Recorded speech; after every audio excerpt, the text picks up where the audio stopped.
Dominik Eberle. Did I pronounce that correct? Yes, sir. You got that right.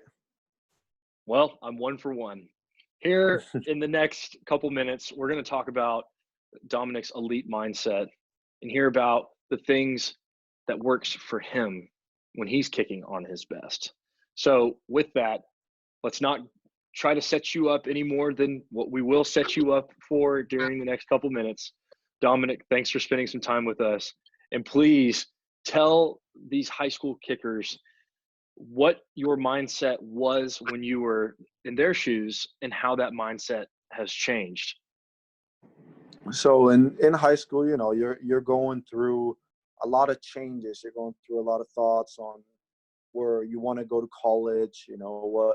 What are your plans for the future, and what you either want to study, whether you want to pursue your athletic career, and especially for a kicker. I mean, it's important to kind of know what you want to do, what are your goals, and developing some sort of rhythm or some sort of schedule. And I feel like that, it translates perfectly to kicking, because you can experiment in the high school level on what your routine will be, whether it's on game day, whether it's a practice week or anything like that.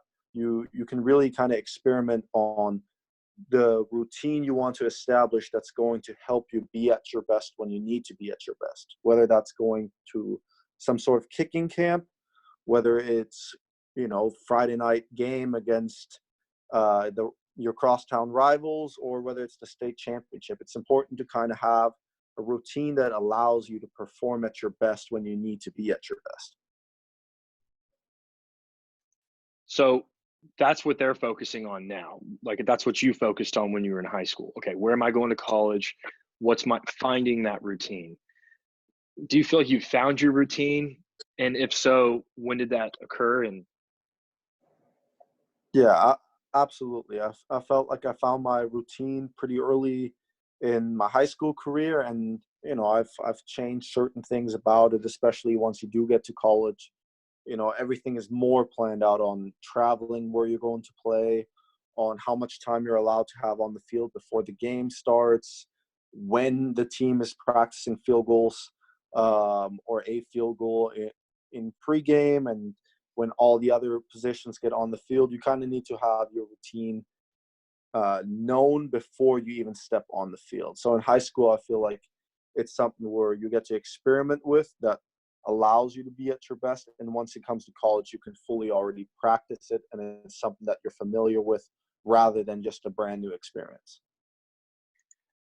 right, something that's different than just a brand new experience. Because if you have that, it's kind of hard to be on your best. Would you agree?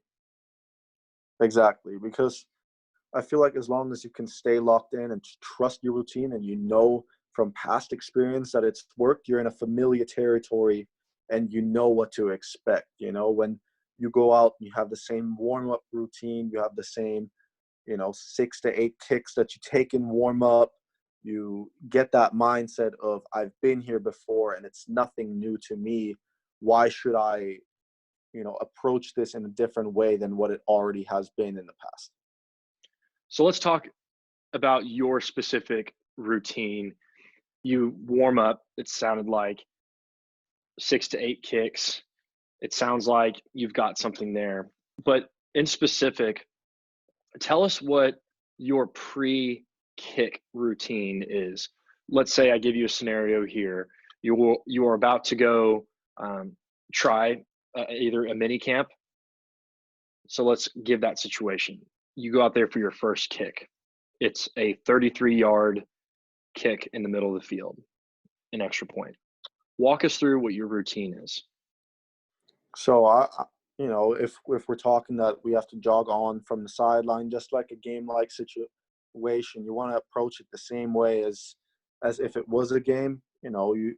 It's the best thing you can do in your mindset is make everything replicate it as if it's a game. So if you're jogging onto the field, you know that your holder's ready, your snapper's ready, the line's ready, and now you're ready to take your steps, and you go through your steps that you've practiced thousands of times. You get to your spot, you reassure yourself, and some kickers, every kicker has a different thing that they do. Some people will say in their mind, certain things. Some people will, tell themselves and whisper something to themselves. Others have some sort of thing, whether it's, like I know with Tucker, he basically makes a cross.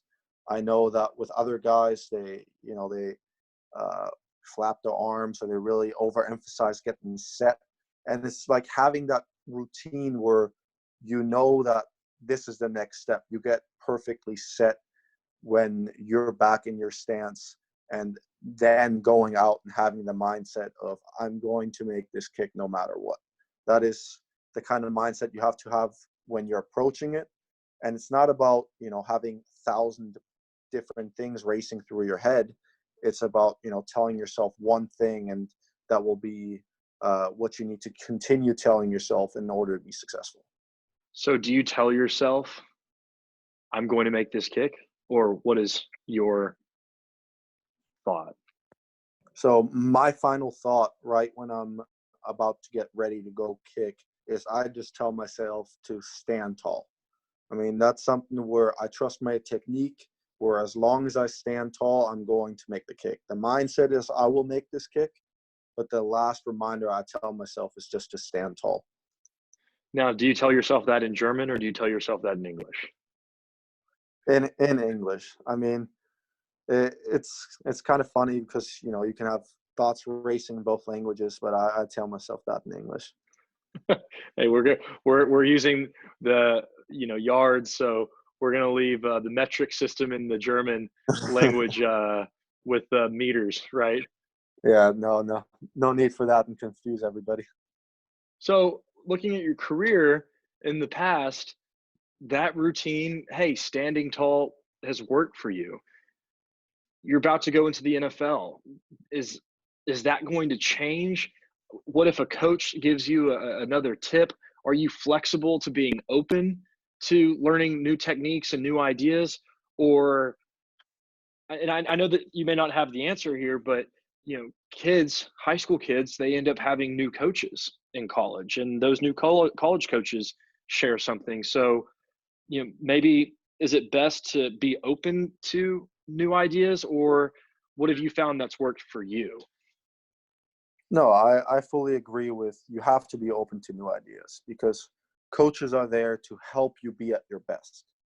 And, the best thing you can do when a coach suggests something is to truly listen to that input, try it, and if it works better, you just learned something. If it doesn't, then you can tell them, hey, I tried it, it didn't work.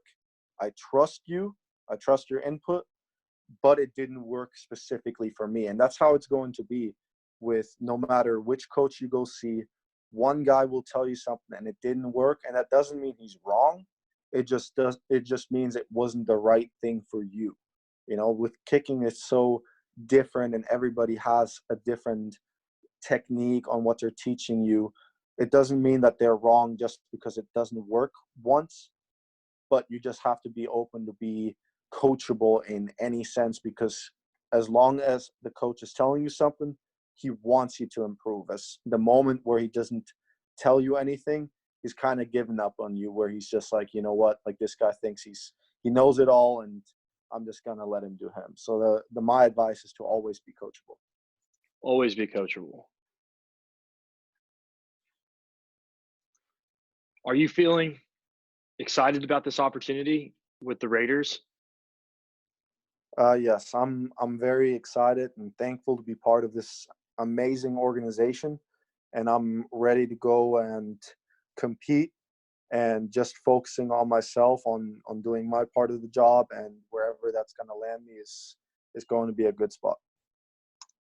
So you will be standing tall on that first rep. Yes, sir.